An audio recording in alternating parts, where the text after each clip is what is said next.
আসসালামু আলাইকুম সবাইকে, Bengali sisters kitchen travel and vlog থেকে আমি আজকে খোলা চা বানাবো অন্য স্টাইলে।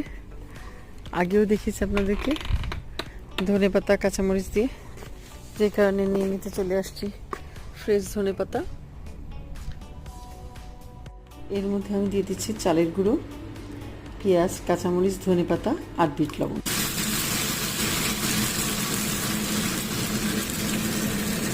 আমার গাছগুলো কিভাবে মরে যাচ্ছে আস্তে আস্তে, মায়া লাগতেছে। কিছুই করার নাই, শীতে আসলে তো এখানে সবই মরে যায়।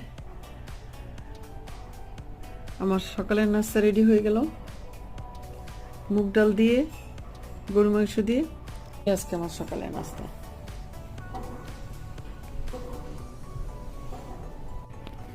কলমি শাক, পুঁই শাক, মূলা শাক আর ডাঁটার শাক।